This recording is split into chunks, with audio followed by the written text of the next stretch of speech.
Say hello, beautiful soul, to Indigo Gabbro, Gabbro.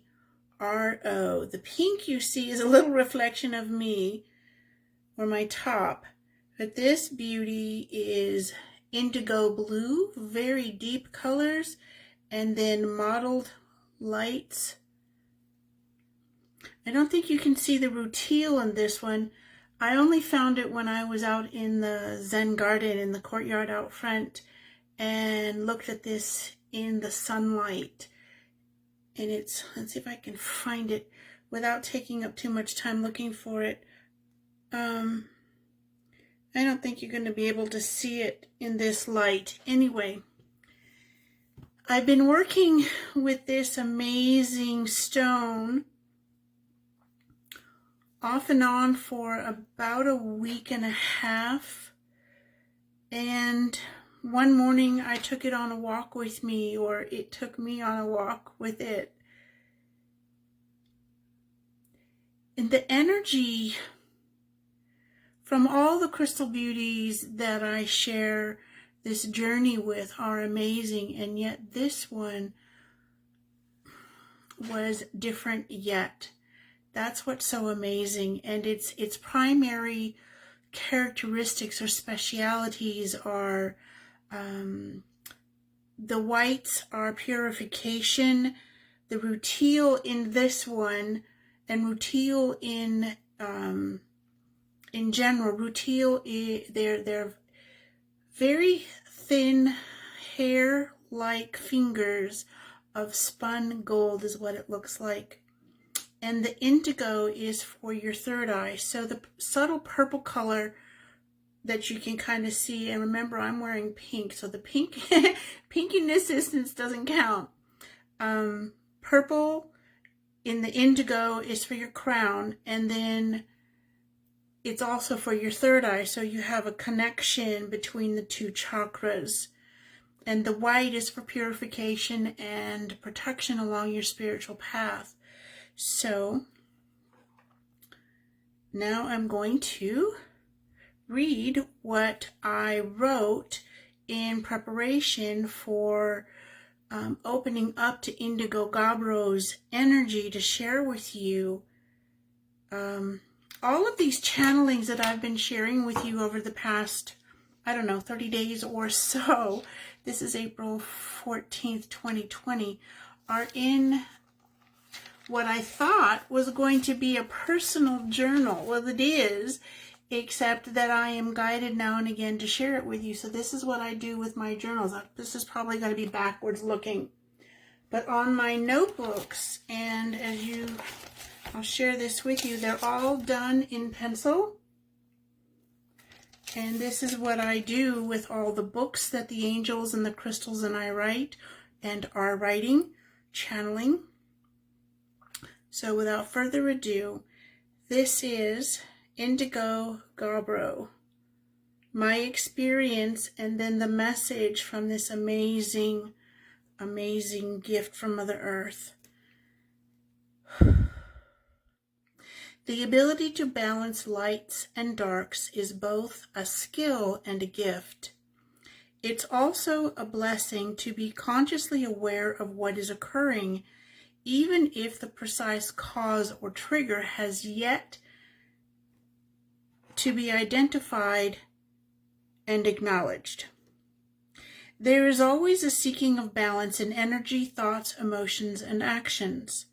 Thoughts trigger and feed emotions. Emotions trigger and feed thoughts. Actions are directly related to the flow of thoughts and emotions. Thoughts, emotions, and actions dictate vibration, and vibration continues the cycle unless and until there is a pattern interrupt through consciously made decisions and stepping away for a short time.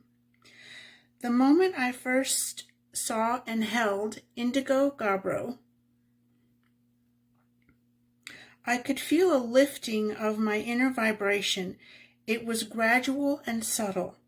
It felt and feels like a soft, nurturing flow of calm sereneness.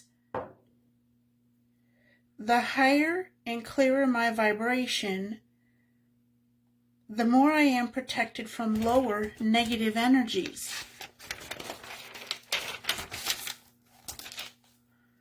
No matter the origin or initial cause, the patterns of lights and darks of Indigo Gabbro are a beautiful blend of energies, both opening and clearing pathways for my third eye and crown chakras. Knowing I am protected during my spiritual journey while remaining grounded is a gift beyond words. It is energy, pure energy.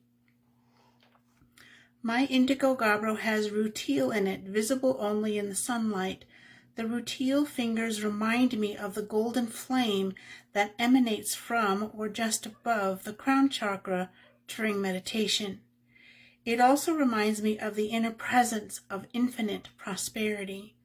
When all things, thoughts, emotions, and actions are in alignment, the flow of energy is continuous, endless.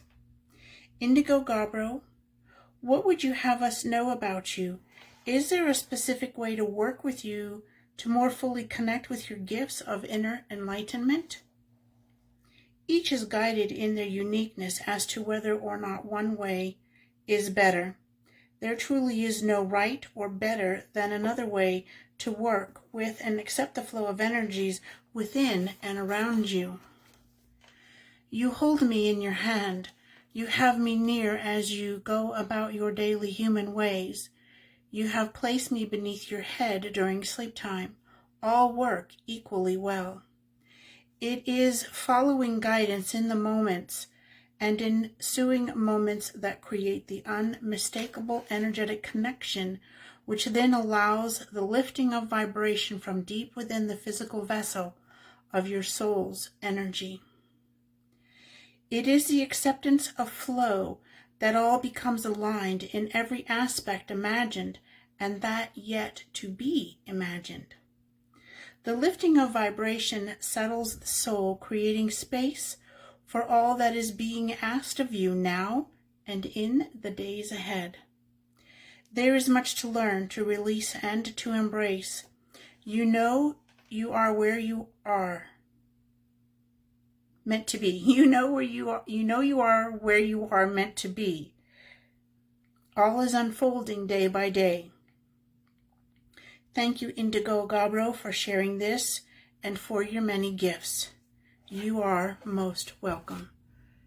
Some of the other metaphysical properties are wealth expansion, and as it lifts and boosts your immune system through or as a side benefit or effect of raising your vibration from the inside out, as you raise your vibration and you are mindful of what you're doing and what you're not doing, then everything else is raised. It is higher. As your vibration is higher, then those energies go around you. Your body, your physical body, is less of a magnet of attracting and absorbing and then storing, collecting and storing energies that are not needed. As your vibration is higher, you are more aware of other things that are going on, other energies coming about, and you can protect yourself with the white or the lights and the indigo colors while remaining grounded. So that it's about expansion through your crown and remaining grounded at the same time, and opening up your third eye in such a way that you're able to easily recognize the signs and symbols and the images.